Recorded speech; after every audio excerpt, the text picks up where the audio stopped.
Nagsisinungaling po dito. It's either si Captain Herrera or si Reyes. Ito. So, ibig sabihin, Mr. Chair, dapat ang loyalty po ng pulis sa mamamayan, hindi sa politiko. Kung ang pagsisilbahan ninyo ay politiko, na mali naman ang instruksyon, ganyan ang mangyayari sa inyo, Colonel Valenzuela. May kaso, floating, pagmamalasin, madidismiss ka pa sa service.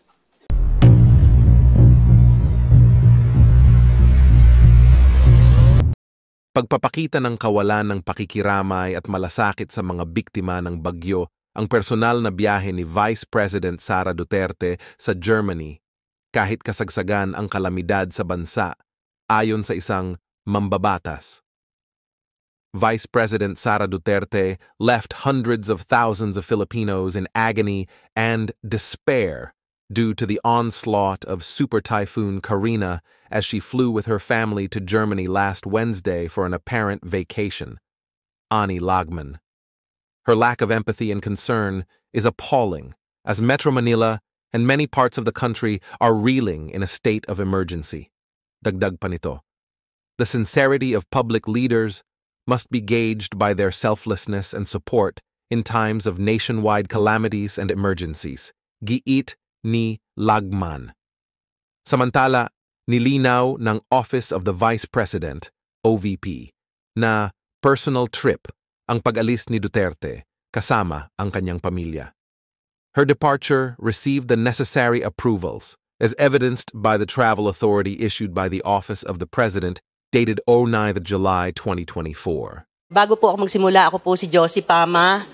Magandang umaga po sa ating Honorable Dan Fernandez at sa kay Kong Ann Matibag at sa ating lahat po dito, magandang umaga po.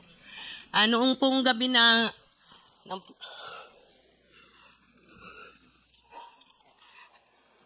Teka po, kasi parang na-trauma ako dyan eh.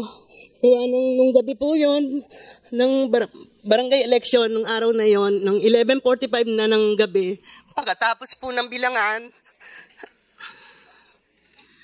ngayon ko lang po kasi naranasan ng ganun, nangyari nung araw na yon, nung gabing yon, naka-ready na po yung 3 sasakyan, sumakay na po ang mga guro, sinakay na po ang mga ballot box, then, pati po yung mga watchers na dapat kasama, dahil sa kulang ang sasakyan ng isa, hinintay pa po namin yung isang sasakyan.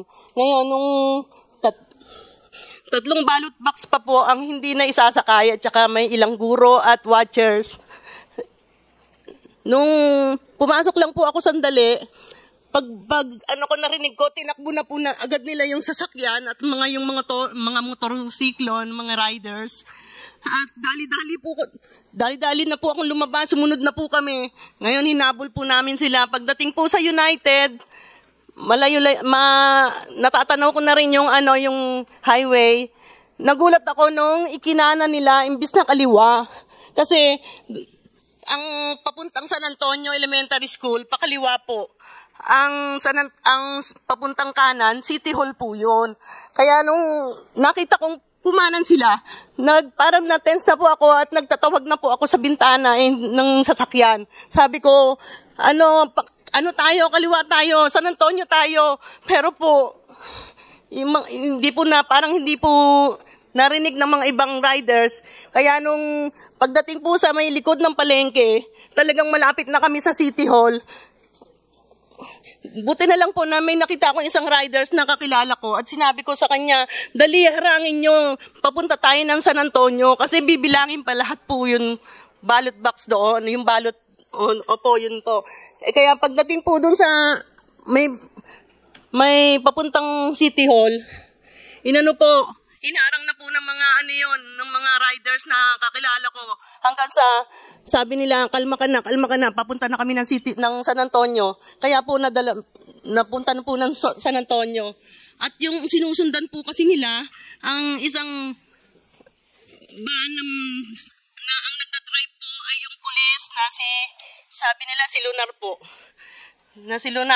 Ngayon po, papunta na kami ng San Antonio. Pagdating sa McDonald. Nagulat ako dahil tumigil na naman ang sasakyan. Halos, nakita ko na yung mga SWAT, POSO na nagdatingan. Sabi ng mga rider sa akin, sabi, Ate Josie, hindi namin kaya to dahil marami na sila. Maraming pulis na tong nandito, may SWAT pa.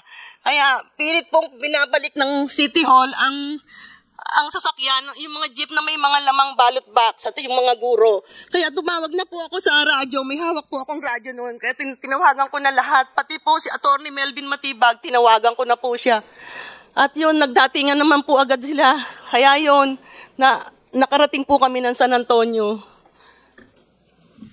Okay. Mr. Chair, since Attorney Melvin Matibag here is your source person, maybe you can also shed light on this happening.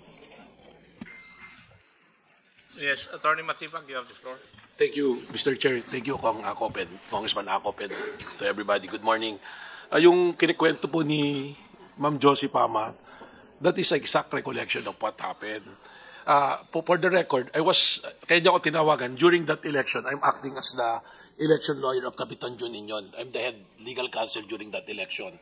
So we were surprised to get that report na instead na sa canvassing area, which is the San Antonio Elementary School dadalhin, nagulat nga kami na may report na pinipilit sa City Hall. So, we immediately boarded our cars and hinabol namin, inabutan na namin sila doon papunta na ng eskwelahan dahil inaharang ng rider, nag-aatakan talaga. Nakita ko yung sasakyan nga nito ni Police Officer Lunar, and just to be very precise doon sa nangyari, sinampas ko yung bintana ng sasakyan niya. Sabi ko, hinto mo. Nung binuksan niya yung bintana, sabi ko, police officer ka, bakit yung mga election return na yan, tsaka ballot boxes, dadalhin mo sa City Hall? Anong instruction sa'yo? So, ang sabi niya, ito yung instruction ng election officer Pahad. So, I have the number of election officer Pahad. Tinawagan ko siya. Sabi niya, wala akong instruction na ganun. Malinaw ang utos namin na lahat ng election return dalhin sa canvassing area at mag-canvass. So, sabi ko, sino talaga nagutos sa'yo? Until eventually, umamin siya, sinasabi niya yung CTOC. May tinawagan pa siya, naka-speakerphone, pinakakausap sa akin sa CTOC. And categorically, sinabi, utos ni Hepe. Nagawin sa City Hall yung mga balota na yon at yung mga election return. That is my exact recollection. Sinabi ko pa kay Police Officer Lunar, don't you know, na-offense tong ginagawa mo. And that is very well qualified na dalhin sa NAPOLCOM tong kaso mo na to. So, yun po yung pangyayari nung araw na yun. Na according also dun sa opening statement po ni Kapitan Juningan. Colonel Balinsona, may report dito ang Provincial Director ng Laguna PPO. Ikaw ang nagpa-relieve kay Patrolman Hipol, inaanak sa kasal ni Congresswoman Matibag. Mr. Chair, gusto kong malaman, anong reason bakit mo siya ipinarelieve? Good morning po, sir. Sir, for personal swapping po, sir. Walang ibang reason? Wala po, sir. RD, Mr. Chair, RD, sino po ang nagkakandak ng investigation against Colonel Balinsona? Is it R7 or P7? R7, Your Honor. And meron na po tayong na-file na case with all the regarding sa mga incidents that are being tackled today, Your Honor. Hinahandle po ito ng dilos natin, Your Honor. Mr. Chair, pwede bang isuggest kay RD na isama po sa investigation itong pagka-relieve niya PO Patrolman Hipol? Why?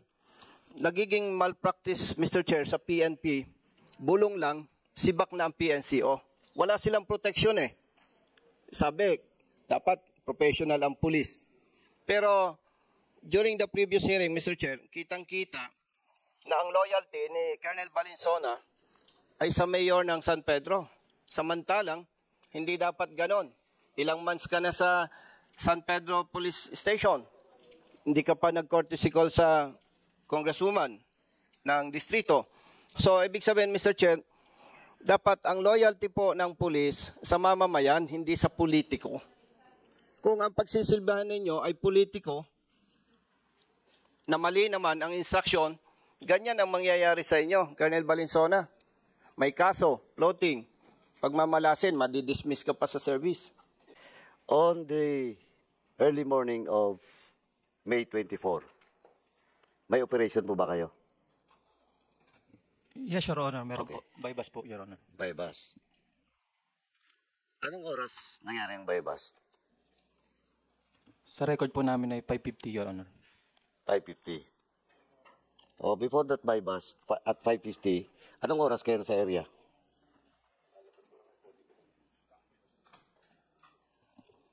Mga 3 a.m. po, Your Honor. 3 a.m. Okay, 3 a.m. And, Mr. Chairman, on record, past 3 a.m., nangyaring pagpasok doon sa bahay ng witness natin last May 24, 2024.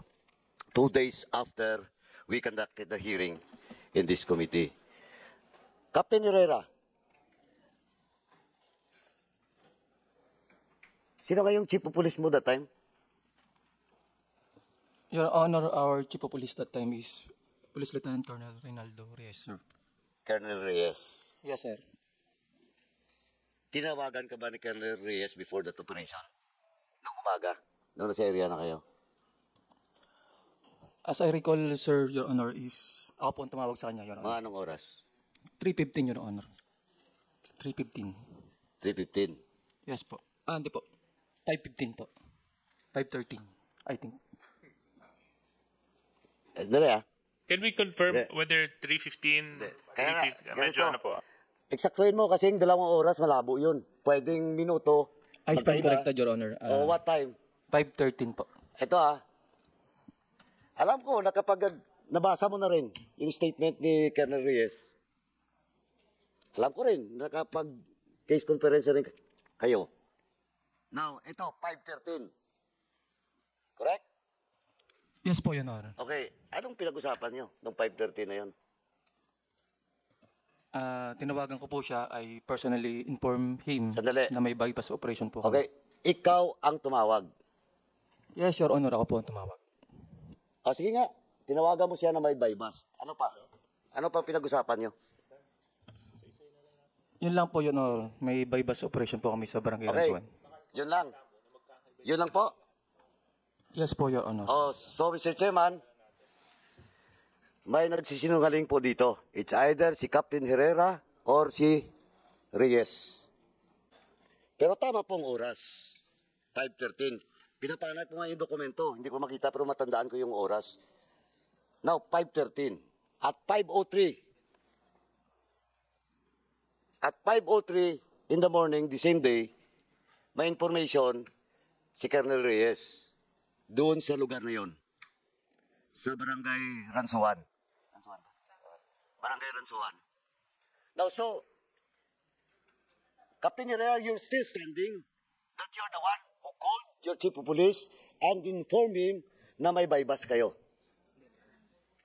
Yes po, Your Honor. Okay, so, it's either Colonel Reyes, again, Mr. Chairman, or Captain Herrera ang nagsisinungaling po dito. Nandito na ba si Colonel Reyes? Andun, Colonel Reyes. Colonel!